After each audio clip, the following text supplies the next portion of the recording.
साई राम। जय साई राम।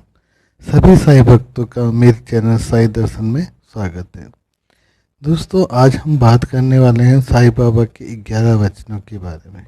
ये वो वचन हैं जिन्हें सुनकर आप कभी भी ये महसूस नहीं करेंगे कि आप अकेले हैं। आपको हमेशा लगेगा कि बाबा आपके आसपास हैं, बाबा आपको सुन रहे हैं, बाबा आपके हर कष्ट में आपके साथ हैं, हर दिक्कत में आपके साथ हैं और बाबा आपकी सहायता के लिए आपके आसपास ही है।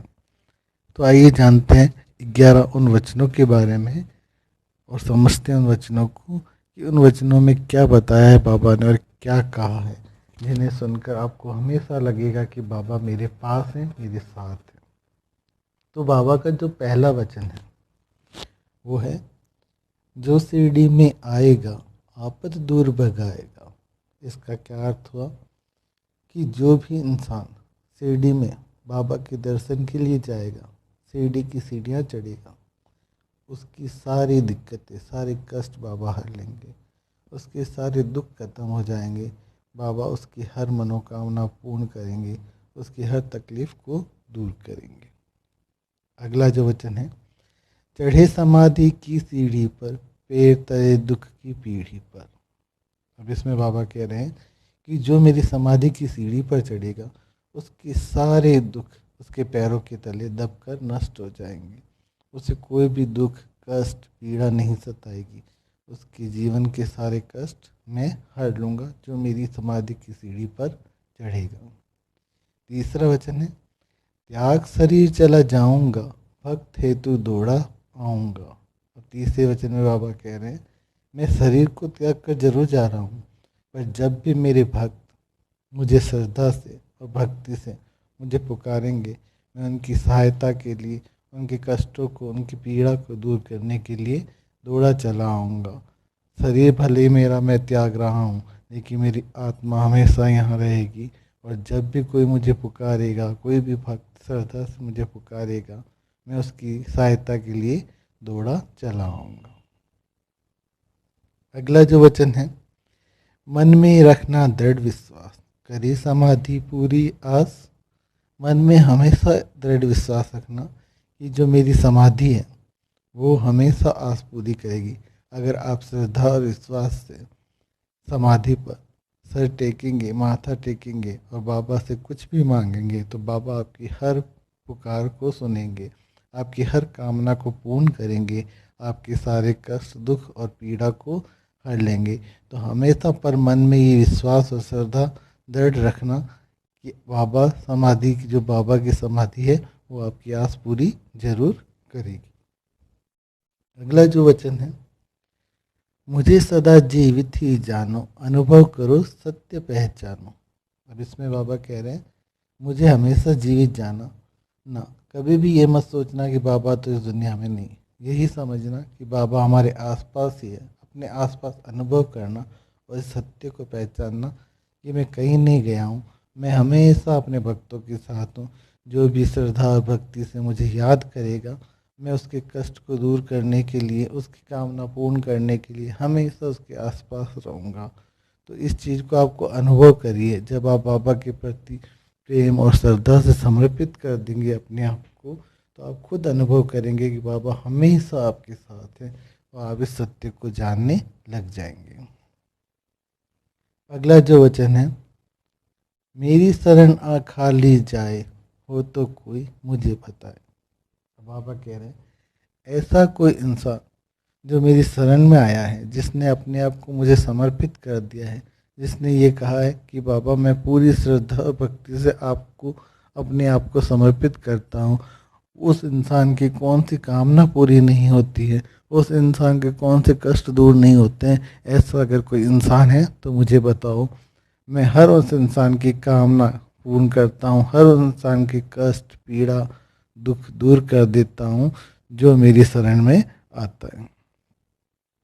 जैसा भाव रहा जिस जन का, वैसा रूप हुआ मेरे मन का। अब बाबा क्या कह रहे हैं कि मेरे जो भक्त हैं, जो ये कहते हैं कि मैं आपका भक्त हूँ बाबा, तो जिसका जैसा भाव होगा, उसका जैसा मन होगा, बाबा का भी वैसा ही रूप होगा। जैसे अगर आप बाबा हमेशा देखते होंगे कि जीवों के प्रति दया रखते थे, बेजुबान जानवरों को बाबा बहुत प्यार करते थे, उनको कभी नहीं सताते थे, उनकी हमेशा मदद करते थे, उनको खाना खिलाते थे, और गरीबों के प्रति भी बाबा दया रखते थे। बाबा कभी भी किसी का दिल नहीं दुखाते थे, बाबा किसी को भी दुखी नहीं करते थे। तो जो इंसान बाबा के वचनों को मानता है, बाबा के आचरण को जानता है, सचरित्र में भी आपने पढ़ा होगा कि बाबा हमेशा लोगों की सहायता करते थे, उनके दुख को अपना दुख समझते थे, और किसी से ना ईर्ष्या करते थे ना घृणा करते थे। तो हमें भी अपने आचरण में वैसा ही करना होगा। जब हम अपने मन का वैसा रूप कर लेंगे, तो बाबा कह रहे हैं मेरा भी रूप वैसा ही होगा तुम्हारे प्रति जैसा तुम्हारे मन का रूप होगा। अगर आप में अंदर कपट है, आप लोगों को बुरा बोलते हैं, अगर आप लोगों के प्रति गलत भावना रखते हैं, तो बाबा आपको कभी भी नहीं मिलेंगे, बाबा कभी आपकी कोई बात नहीं सुनेंगे। तो आपको पहले अपने मन को स्वच्छ करना होगा, अपनी आत्मा को स्वच्छ करना होगा, तभी बाबा आपका सुनेंगे और बाबा आपको उसी रूप में मिलेंगे जैसा आप चाहते हैं। भार तुम्हारा मुझ पर होगा, वचन न मेरा झूठा होगा। अभी इस वचन में बाबा कह रहे हैं भार तुम्हारा मुझ पर होगा, वचन न मेरा झूठा होगा। इसका क्या अर्थ हुआ कि जब भी तुम्हारे ऊपर कोई कष्ट आएगा, विपदा आएगी, उसका जो भी भार है वो मुझ पर होगा। उसको कैसे दूर करना है, तुम्हारी तकलीफ़ों को कैसे दूर करना है, वो सब मैं अपने ऊपर ले लूँगा। ये मेरा वचन है। अगर आप मेरे पर पूरा श्रद्धा और विश्वास रखते हैं, तो मैं आपकी हर मनोकामना पूर्ण करूँगा। आपके सारे जीवन के कष्ट और पीड़ा मैं खुद सह लूँगा। ये मेरा वचन कभी भी झूठा नहीं जाएगा। असहायता लो भरपूर, जो मांगा वह नहीं है तू। अब बाबा कह रहे हैं कि आओ और मुझसे सहायता मांग लो, मेरे से जो भी होगा मैं तुम्हारी हेल्प करूँगा। तो इस सुनहरे अवसर को मत गवाओ, मेरे शरण में आ जाओ और मुझसे जो भी अपने कष्ट हैं, पीड़ा है, उनको दूर कर लीजिए। मैं तुम्हारी हर पीड़ा कष्ट को हर लूँगा। जो भी मांगोगे वो दूंगा, वो मुझसे दूर नहीं है। बस मुझ में अपना विश्वास रखो, श्रद्धा रखो, भक्ति रखो। मैं हमेशा तुम्हें वो दूंगा जो तुम चाहते हो। तुम्हारे हर कष्ट पीड़ा को हर लूँगा, तुम्हारी हर कामना को पूर्ण करूँगा। जो भी मांगोगे वो तुम्हें मिल जाएगा। मुझ में लीन वचन मन काया, उसका ऋण ना कभी चुकाया। अब बाबा कहते हैं जो भी इंसान मुझ में पूरी तरह से समर्पित हो जाता है, अपनी आत्मा को, अपने आप को मुझ में समर्पित कर देता है, जो ये मान लेता है कि बाबा जो भी करे मेरे जीवन में वो सब कुछ सही है, जो हो रहा है बाबा कर रहे हैं, जो होगा वो भी बाबा करेंगे, बाबा हमारा कभी बुरा नहीं करेंगे। अपने आप को पूर्ण रूप से, पूरी तरीके से बाबा के चरणों में जो इंसान भक्ति से समर्पित कर देता है, श्रद्धा से समर्पित कर देता है, अपने मन को, वचन को और काया को, सब कुछ अपने बाबा के लिए समर्पित कर देता है, उसके वचन वैसे ही होते हैं जैसे बाबा के होते हैं। उनका मन, काया भी बाबा की तरह ही पवित्र होता है और अपने आप को बाबा की भक्ति में लीन कर देते हैं। उनका ऋण ना कभी चुकाया। बाबा कहते हैं उनका मैं ऋण कभी नहीं चुका सकता। मैं उनका ऋणी हो जाता हूँ जो मुझको अपने आप को समर्पित कर देते हैं, जो मुझे मेरे चरणों में अपने आप को समर्पित कर देते हैं। मैं उनका ऋण कभी नहीं चुका सकता। मैं हमेशा उनकी भक्ति का कायल रहता हूँ और हमेशा उनके लिए, उनकी सहायता के लिए तैयार रहता हूँ। लास्ट वचन है, धन्य धन्य व भक्त अनन्य, मेरी शरण तज जिसे न अन्य।